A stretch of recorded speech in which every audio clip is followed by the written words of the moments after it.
All right. Hello, everyone. Welcome to today's webinar on the topic of platform curriculums and classroom management styles.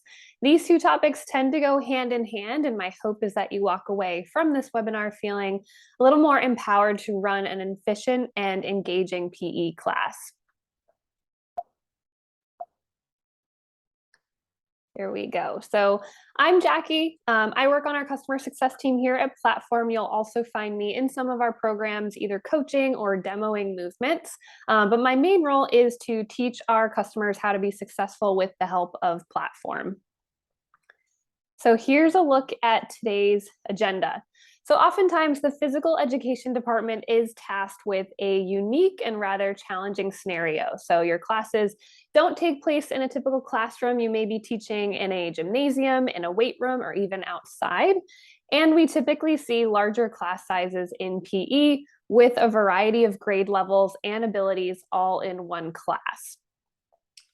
This makes it challenging to A, come up with a curriculum that challenges every student, and B, manage or organize your classroom. So in today's webinar, we're going to look at some of the different ways you can format your curriculum to address the varying needs of your students. And we're also going to talk about the different classroom management styles that best support these programs or these curriculums.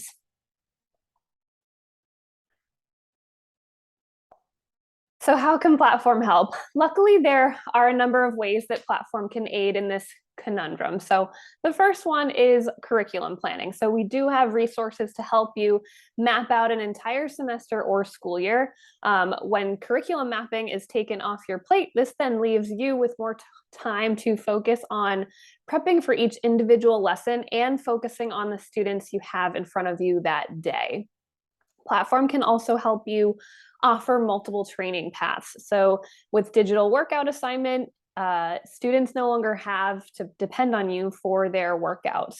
So this gives you the ability to individualize workout plans for students pretty seamlessly. And we'll get into that a little bit later. It can also be your workout log and data tracking system. So when students begin logging their workouts in Platform, this provides you with a host of data insights. You can track participation as well as progress made in certain fitness metrics, and it all lives in one place. So you're no longer having to spend time outside of class logging that sort of information.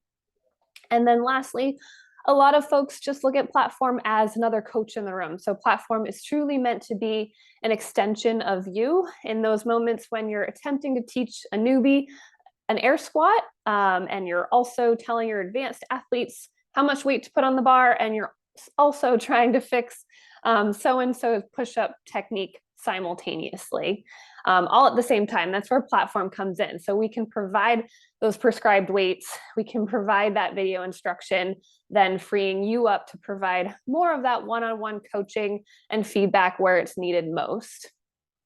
So depending on your classroom scenario and your teaching style, you may depend more heavily on some of these aspects than others. So perhaps you'd prefer to provide the physical instruction yourself, and rely more heavily on Platform for data tracking, or vice versa. These are just some of the ways in which Platform can offer a helping hand. So today's webinar, we're kind of going to get into some of these scenarios and some of the ways these tools can help you in your class. So let's start with classroom management. So at this point, we've established that no one program will necessarily satisfy the needs of every student in your class. So the first thing we want to do is look at our class roster and determine the best way to break it up into smaller, more manageable groups. And there are a number of different ways to do this. So that's what we're looking at here in these 4 quadrants. One is by experience. This is probably the most commonly used approach for grouping students and is useful in instances where you have a classroom full of varying ability or grade levels. Some teachers might use that first week of class to like as an assessment period in order to place students on the right path of their training. So other teachers might do like a baseline fitness testing week at the start of the school year or start of the semester, also to serve as sort of a placement test. So by experience, one commonly used way to kind of regroup your students within one class or create subgroups. By grade level. So this option is beneficial if you're following a strict curriculum, which spans through maybe all 4 years of high school or even including middle school years. This is where you have program requisites based on grade level. For example, you might require all ninth graders to complete Intro to Fitness, and then maybe you require all 10th graders to complete Intro to Strength series. For example, the grade level in this scenario determines which program the student is following, even if you have mixed grade levels in one class. A lot of teachers, however, find that grade level does not always correlate with ability level. Thus, you'd likely want to group students by experience, the first option. The third option down here that we're looking at is by workout choice. So this is useful in instances where perhaps you're teaching more of a general PE course rather than an elective, and the students don't necessarily want to be there. They're just kind of checking the box. Offering student choices allows you to provide students with some autonomy in their physical education, which tends to increase engagement. So some methods with the workout choice model are to send a survey to gather student preferences. Maybe you decide or you land on the top 3 programs that they had mentioned in their preference survey. Maybe that's weight training, yoga, boxing. But either way, you've sort of gotten the student feedback and you're offering different programs based on student choice. This last example of grouping students is by strength level or by season. So this is more appropriate for an athletic PE or an advanced weight training class. So in this model, you can run a report of max lifts, perhaps, and group students together based on strength and how much they can lift. This is also very useful if you've got limited equipment or limited racks in your weight room. Or if you're working out with all athletes, if you have a designated class for athletes only, the in or off season approach can be really helpful, as you know, whether or not your students are in or out of season will dictate their training capacities. So again, that's another way to kind of group your students in an athletic or an advanced weight training class. So the previous slide is meant to help you sort of break your class up into more manageable groups. I like to do this first, as it'll help you determine which programs you're then going to incorporate into your classroom. So then, based on the programs you land on, we do have some suggested teaching styles. So first, I'm going to review those teaching styles, and then we'll look at some example curriculums paired with those suggested teaching styles. So here are the teaching styles we most commonly see used in conjunction with a platform program. The first one up here is a follow along. So intro to boxing, dance fitness, these are examples of some of our follow along programs. When we say follow along, we are referring to one continuous video in which the student is following along with our platform instructor. So this option is the least hands-on for you, the instructor. You are relying on platform pretty heavily to guide your students through an entire workout. So it's really press play and follow along. We tried to provide some examples of what these might actually look like in your classroom. So this gray box up here is demonstrating what a follow along workout might look like in class. The next teaching style is what we call instructor-led. So we find that our introductory programs are often delivered in an instructor-led format. So in this style of teaching, the instructor is using platform content as a lesson plan and using the video instruction to teach movements, but you as the instructor are really providing those coaching points and individual instruction where needed. So for example, you might play a video demonstrating a certain movement.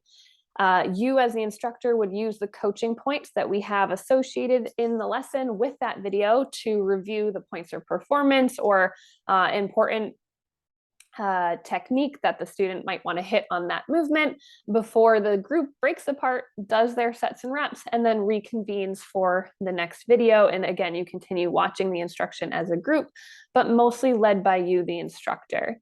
So with this method, you are leaning on the platform content for to help you teach movements, but you really are facilitating that entire lesson. So think of platform as more of your lesson plan with video instruction in this model.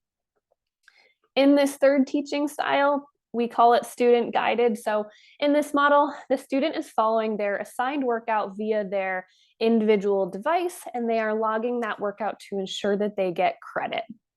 So this method tends to be used more in our intermediate or advanced programs, at which point students are likely a little bit more capable of following a workout plan on their own.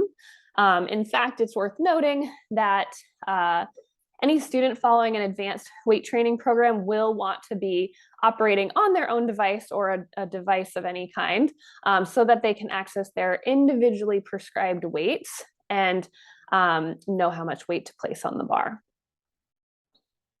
This last teaching style here is what we're calling hybrid. So this is really just some sort of blend of these other teaching styles. A hybrid approach is commonly used when you've created program assignments based on experience level, or you're offering student choice. So in other words, you've got multiple programs running in one class.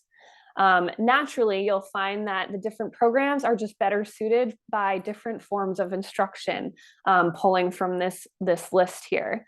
So for example, you may be leading one group through Intro to Fitness, using that instructor-led format, whereas the advanced kids in that same class are guiding themselves through a weight training program via their own devices. This allows you to meet the needs of both your novice and your advanced students without sacrificing the student's time. So again, in these images, these here, we're looking at more follow along. This looks like instructor led, and then student guided. We don't have a great picture of that here, but basically I guess this one should be student guided. They're kind of walking themselves through the workout via a device. So now that we've reviewed the various teaching styles, let's actually look at which programs are best suited for each style. So please remember, you can implement these programs however you'd like. We are just offering ideas and inspiration and what we've heard other teachers having success with. So the programs listed under follow along are going to be those 25 to 30-minute video where you can hit play and the students can follow along with the instructor. That includes yoga flows, Pilates, dance fitness, boxing, flexibility, mobility, and intro to mindfulness. The rest of our non-follow along introductory programs will fall in this category of instructor led, as these tend to require a little more hand-holding to make sure students understand the format of the lesson and comprehend the material.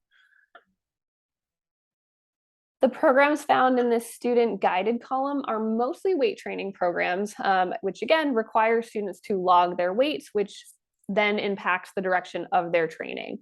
So logging on an individual device in these workouts is important, which is why we've slated them in this student guided column. These are mostly advanced programs, and this on-ramp is an intermediate program. And then lastly, hybrid. Again, hybrid is just referring to any blend of the first three methods mentioned. Listed here are just common scenarios in which a hybrid approach might make sense. So if you decide to split up your class and offer different programs based on experience level, student choice, or perhaps in and off season workouts, then you are likely going to find yourself using some blend of these teaching styles. All right, so next, we're going to look at some concrete examples. So in example one, varied abilities, this is the classic example where you're teaching a weight training class to what we hear a mixed bag of students. So as for your curriculum, you're utilizing the entire fitness and strength progression, and you've assigned different groups of students to begin at different points throughout this progression based on their current ability levels.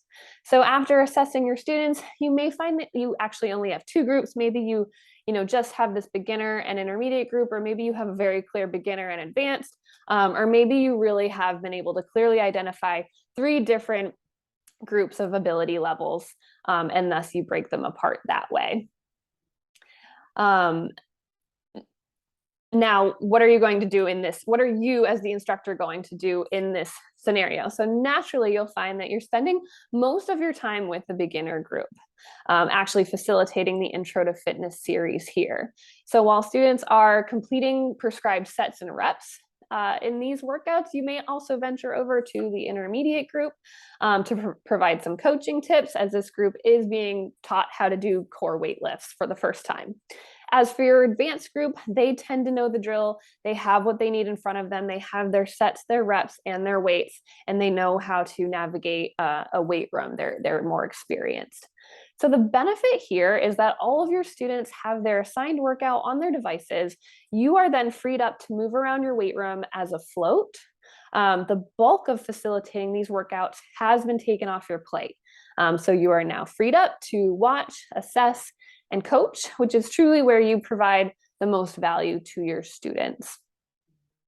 You're also meeting students where they're at. So you're challenging both the novice, intermediate, and advanced students at an appropriate pace.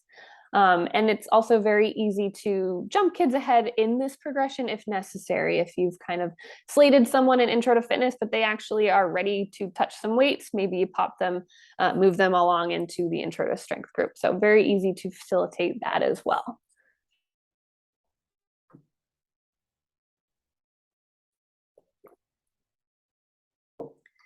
Example number 2 is called student choice. So in this next example, your students are not all necessarily on the same training path as they were in the prior example, but rather you've offered a variety of training options in an effort to give your students some autonomy in their training. So that's what this could look like.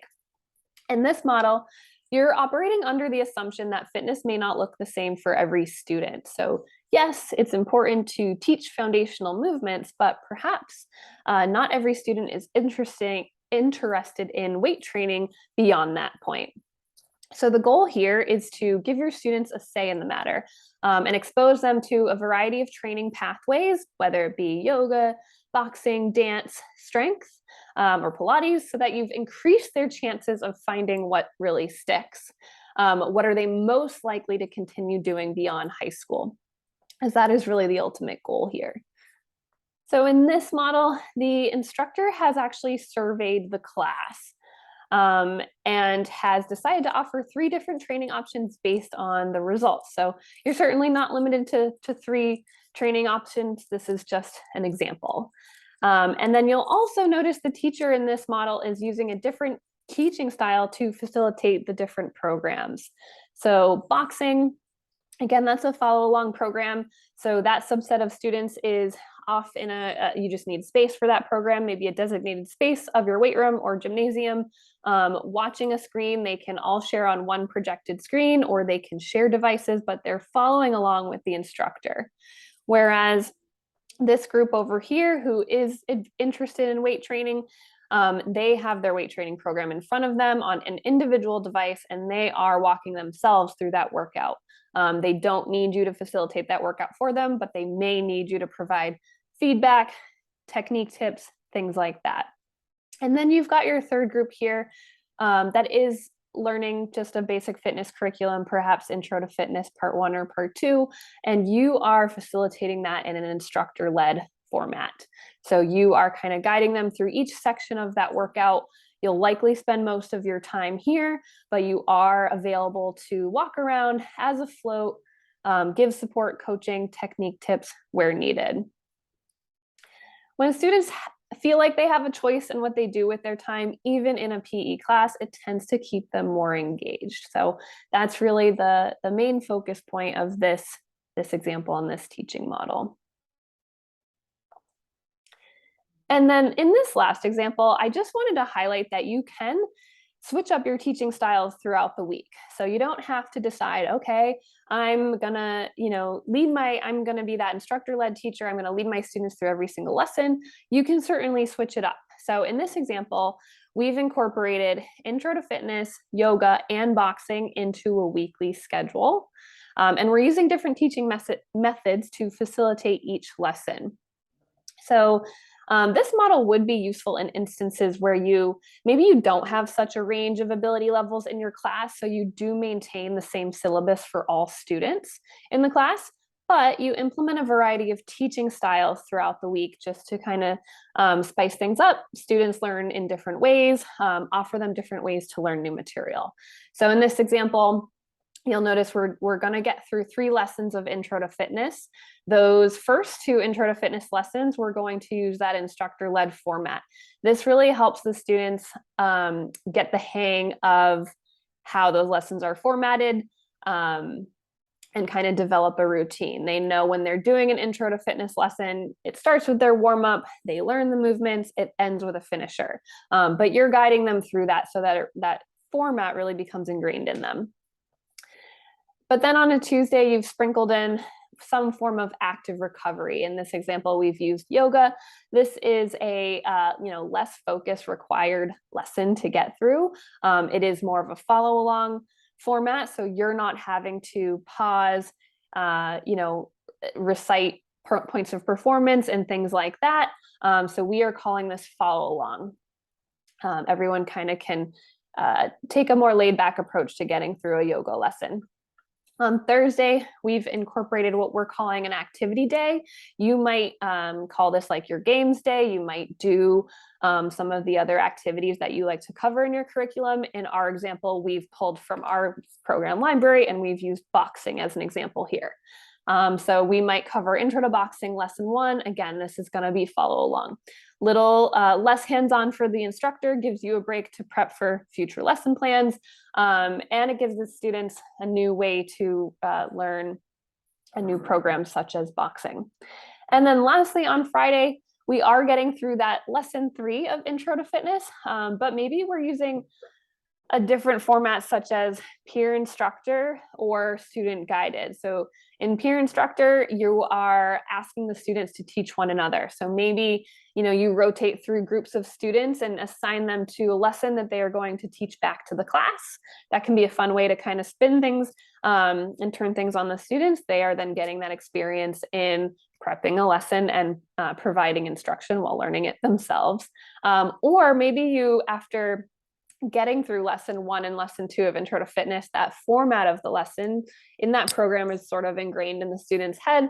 And maybe Friday you allow them to get through lesson 3 in more of a self-guided approach. Say, access your workouts on your phones or your devices and log your workouts accordingly.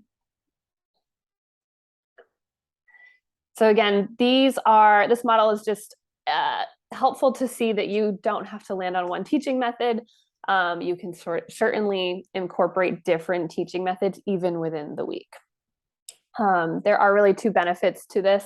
A, it gives you, the teacher, a break from having to prep for 5 days of lesson planning, since you've incorporated some less hands-on follow-along workouts along with lessons that require more prep and instruction, such as those Intro to Fitness lessons. And then B, students get a chance to experience different ways of learning the new material. So this also keeps things fun and engaging for the students. So hopefully those 3 examples provided some solutions which resonated with you and the challenges that you may face in your classroom. So I just want to recap everything we sort of have covered up until this point in 3 simple steps.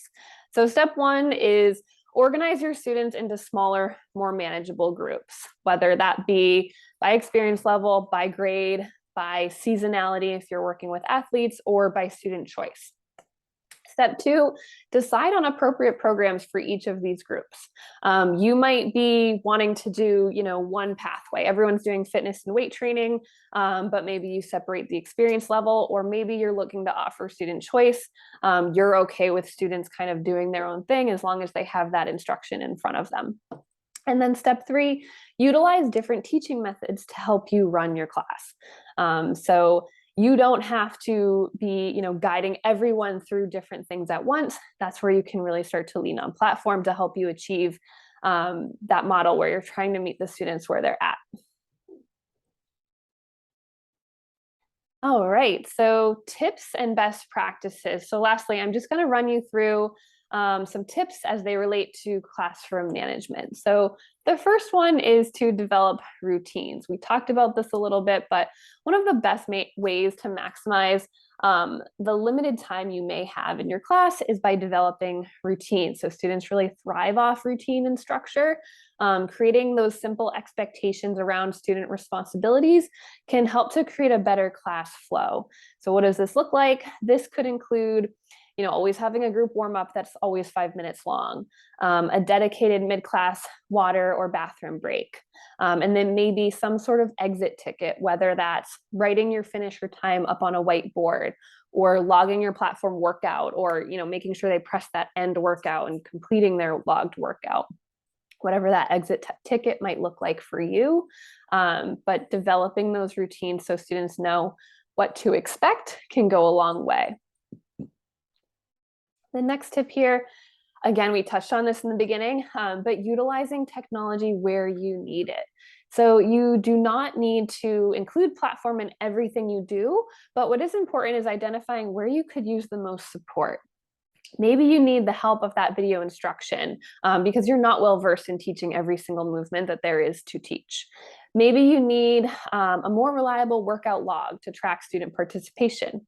Maybe you need more coaches in the room. You just have a really big class and rely on platform to distribute those different programs. Maybe you just need help with student engagement, but you certainly don't have to implement all that platform has to offer, but I do recommend taking a close look at where you could use some help and then crafting your approach to using platform accordingly. This next tip here is really helpful for classroom management. So RackView is a feature that we have available in platform. I'm actually going to just demo it in case anyone here has never seen it. But RackView is a feature that allows up to 5 students to access their workout through one device. So if you're at all worried about students getting distracted on their phones, or maybe if you use Chromebooks or and have a one-to-one school system and you're worried about all those laptops in the weight room, understandably so, this feature can really help you out. So what it looks like is it's available on the student's workout tab. So right now I'm logged into a platform student account. I know that I'm in a student account because my tabs here look a little different than yours as the staff. So as a student, I'm going to access my workout tab. And this is where I can see the programs that have been assigned to me based on the groups I'm in. And you'll notice this button here that says Create RackView.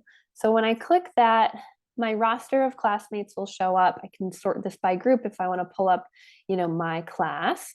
And I can go through and I can add up to 5 students, including myself, that I'm working out with. You can create groups if you wanted to group your students in a certain way, or you can just place that on your students. They can buddy up with whoever they want to work out with. Once they've created their RackView, hit confirm. And each student gets a tab along the top here. So I can log into, or AJ can pop into his workout page. He might be doing boxing. He's going to click into boxing and start his workout. Andrea's going to tab over into her workout page. She's doing intro to fitness that day. She's going to go into lesson 4 where she left off and start her workout, and so on. Each student gets a tab. The tab only gives them access to their workout page. It's not like other students are logging in as other students. They can just simply record their workout through another student's device. So also useful if someone forgets a device. If you happen to have iPads or tablets available in your weight room, even better. But yeah, again, it's 5 students per device. You can minimize devices, minimize distractions, and increase collaboration this way. All right, back to my slides. So after RackView, I've listed peer learning and teachback. So again, I included this in that example of the weekly kind of switch up your teaching styles. And one of those teaching styles was peer learning. So this is just another helpful strategy to employ is peer learning or teachbacks. So flipping the script, turning the students into instructors. This is especially useful in mixed grade level classes. So with the platform lessons available digitally, you can instruct the older, more advanced students to access the lessons beforehand and prepare and teach the lessons back to a younger, more novice audience. So this is a really fun way to challenge both novice and advanced students simultaneously while all following one curriculum. So to me, that's like killing several birds with one stone in a platform sense. Same thing with teachbacks. This is a great way of checking that your students understand and retained what you just taught them by asking them to teach information back to you or back to the class. I also have listed here student surveys. I just think these are a really great tool that sometimes get overlooked. A lot of teachers might start the school year out with them, but don't hesitate to bring them back throughout the school year. So maybe you survey students' program preference or survey where they perceive their ability to be. Or midway through the year, survey them on their favorite way to learn. Do they like the follow along workouts? Do they prefer your instruction? Do they want to go off on their own with a device and log their workout? So gain more insights into how your students learn best and make adjustments throughout the school year. This last tab here I love, so prepare to improvise. With Platform at your fingertips, you will never run out of content or class material. So while we'd love to follow our planned syllabus to a T, there are of course many hurdles which prevent that from happening or make that really hard to do. So in instances where your class might be shortened or devices aren't charged or someone forgets a phone, you can turn to the platform resources. So I'm actually going to go through some of the things you might not be aware of that live in Platform, but can certainly help you out in a pinch. So again, I'm just going to pop into the site for this one. So in your staff account and also in the student account, you'll see a resources tab. What you'll find in here is all of our video content. So all of our exercises and demonstration videos, but there's also much more that lives in here that sometimes gets overlooked. So in these categories, I'm going to click view all to expand them. We have a lot of helpful categories that you might want to just know are available for when you are at a pinch. I'm going to search for them down below and highlight some useful ones. So we do have a category called Ready Fit. These are quick little workouts that are ready to go and include one video. They have funny names having to do with school. So for example, this is book club. In this video, Coach Max is going to describe the workout, which is right here on the page, 21-15-9, 9-15-21, goblet squats and burpees. He's actually going to walk through a guided warm-up. So the students will follow along with that part. Then he's going to coach the workout and then explain what the focus is, do, perfectly performed goblet squats. We want to get below parallel. We want to keep our knees spread out. And then this is what a burpee looks like. So we're going to demo every movement, guide them through a workout, coach them about how we want them to approach the workout. And then the video stops and the students perform the workout. These are fun 15 to 20 minute workouts. So again, if you're in a pinch, need to get a good sweat in, these Ready Fit are a really great option. We also have more kind of warm-up style videos, so I'll show you some of those. Some are called Pick a Side. These are fun where, we ask the students, okay, what's your favorite food, pizza or pasta? Based on which side they pick, they're going to be doing a different movement. We have a demonstration video with a split screen. One student is demoing one movement, the other, they switch. So it's just a good way to get the blood flowing. These can serve as fun warm-ups or icebreakers to start your class. We also have what we call Move with Max. They start with the word move. You can see what we're focusing on based on the labels here. But if you have like a target area that you want to warm up, you might search through our move category. Okay, quad and hammies. Okay, we're warming up the hips here. We're warming up the squat. So again, fun 5-minute warm-up videos. Lastly, a lot of our program content can be found here in a smaller piecemeal format.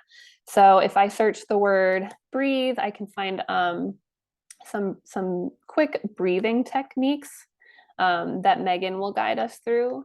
If I search the word mindful, I can find quick mindful techniques. So if you want to kind of set the tone for your class, you can do a 5-minute mindfulness practice, or maybe set the tone at the end of class before they head on to the rest of their day. All of this lives in here. Sometimes it's kind of hidden, so I like to point it out every chance I get. But again, this goes back to our last bullet point of preparing to improvise. So we just want to give you as many tools as we can to help you feel confident heading into your school year or into each class. So that is the extent of the material that I plan to cover for today. I'm happy to take any questions at this time. If you want to use the chat or the Q&A, feel free to send them in.